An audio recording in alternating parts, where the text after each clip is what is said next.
So my topic I chose was, what is the evidence that women mature psychologically faster than men? So this is my objectives. So for our first key argument, I put, at a younger age, men develop optimized neuroplasticity at a later period than females. Key argument 2, women go through puberty earlier than men.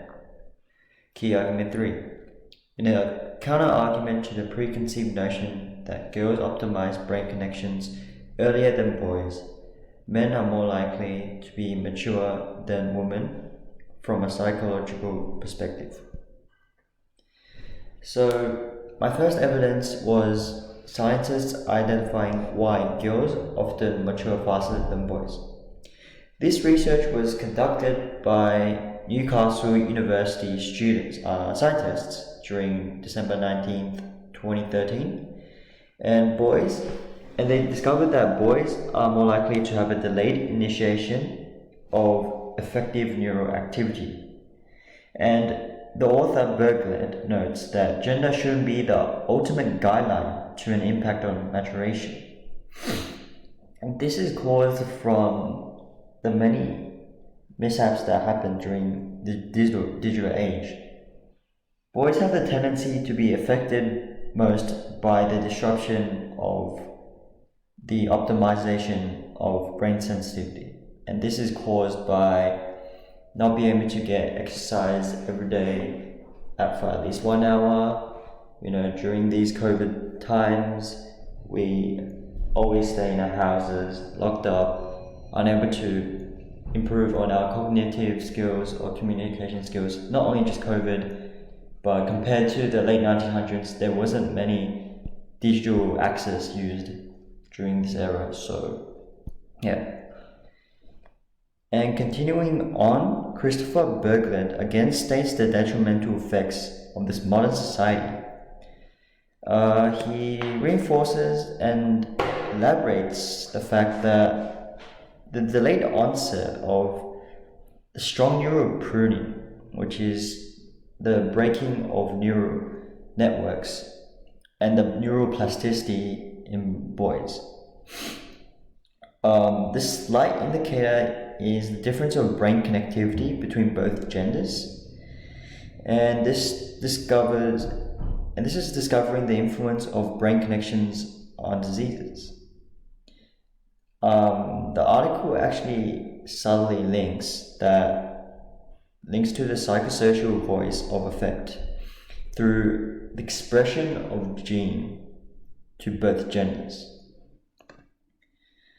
So for the next evidence, we have men or women, the more mature gender. This source mainly contends to the psychosocial aspect of male to female maturity, I guess.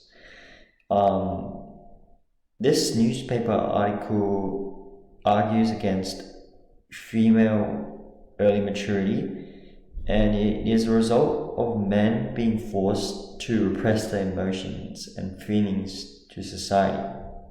The author Alpha One actually questions the number of variables that take play that actually truly measure one's true level of maturity.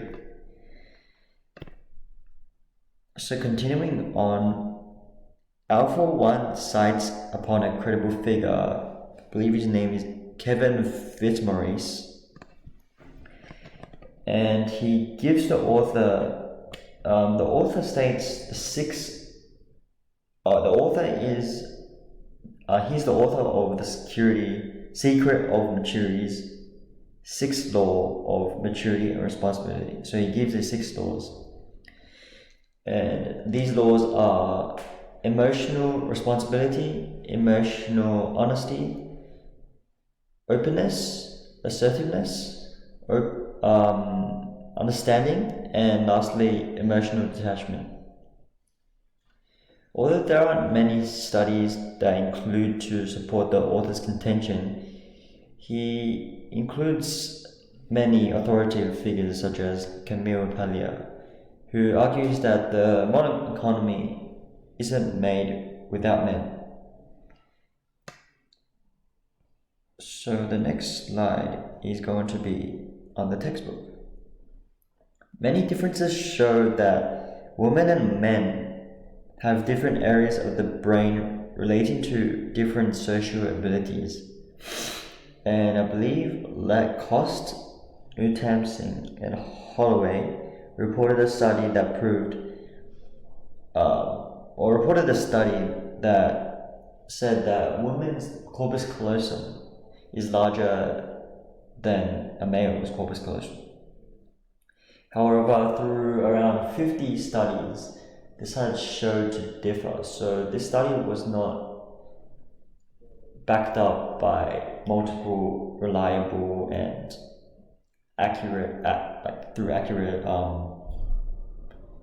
secessions. And also, Lacoste Utamsing said that the hormones released in puberty are relative and they're not definite, not absolute at all. This differs from individual to individual. Guren and Krujeva argue that hormones for males and females during puberty affect the brain structure and the behaviors that they perform. However, the environmental factors, the social factors, and as well as the complex interaction of biological factors seem to be something that scientists are still studying. So the scientists are slowly discovering the fact that not only the biological factors are at play, but the environment that which the kid is in. For example, boys from a young age, they're stereotyped to, play action figures, where female are stereotyped to play drawing. This could affect their cognitive ability or anything activity they do, that it will affect their brain structure in a way that is significantly different to the biological factors. Biological factors are more so ever so inevitable in a sense that it's in your gene, it's in your genome, it's what you reflect from what your gene expresses you as.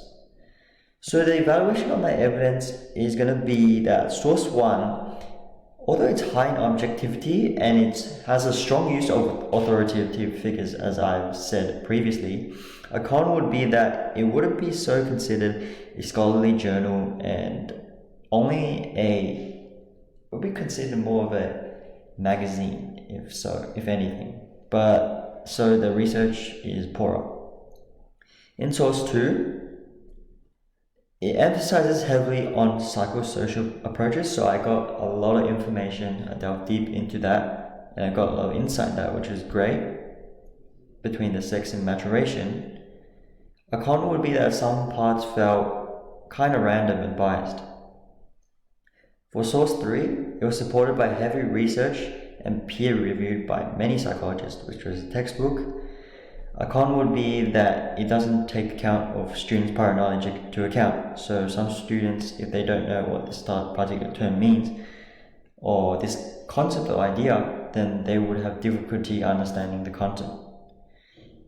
In conclusion, although the effectiveness of the brain's neural networking is at large at work for developing a person's maturity, it's also largely based upon the biological factors to the social factors, environmental factors, psychological factors, any sort of factors that are affecting the maturity of the individual.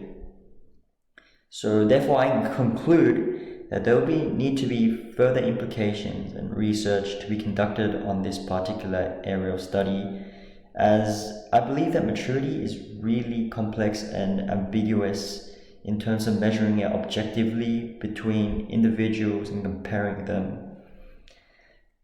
Yeah, in that sense. So that is my presentation.